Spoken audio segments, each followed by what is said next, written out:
আজিৰ সাধু কথা চতুৰ কাউৰী।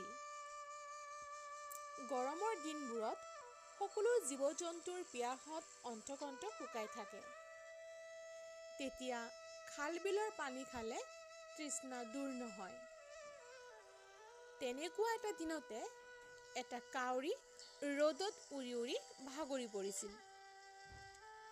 ভাগৰুৱা কাউৰীটোৱে কিছু সময়ৰ পিছতে তৃষ্ণাতুৰ হৈ পৰিছিল আৰু চাৰিওফালে পানীৰ অনুসন্ধান কৰিছিল। কিন্তু কি হ'ব? বিচাৰি জানো পানী পাব? বহু সময় বিচাৰি থাকোঁতে এটা সময়ত কাউৰীটোৱে এঠাইত এটা কলহ দেখিলে।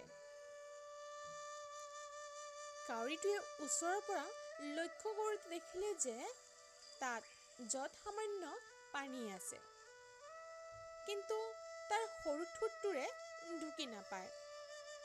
কিন্তু উপায় ক'ত? কাউৰী বৰ চতুৰ চৰাই। সি বেছি সময় পানীৰ বাবে অপেক্ষা কৰিবলগীয়া নহ'ল। বুদ্ধিয়ক কাউৰীটোৱে ওচৰতে পৰি থকা সৰু শিল কিছুমান ঠোঁটেৰে আনি পানীত পেলাই দিলে।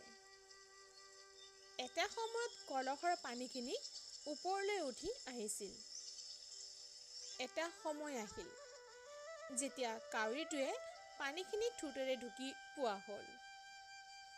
বুদ্ধিয়ক কাউৰীটোৱে মনৰ হেঁপাহ পলুৱাই তৃষ্ণা দূৰ কৰিলে আৰু আনন্দ মনে আকাশৰ ফালে উৰি গৈছিল। এয়াই আছিল আজিৰ সাধু কথা।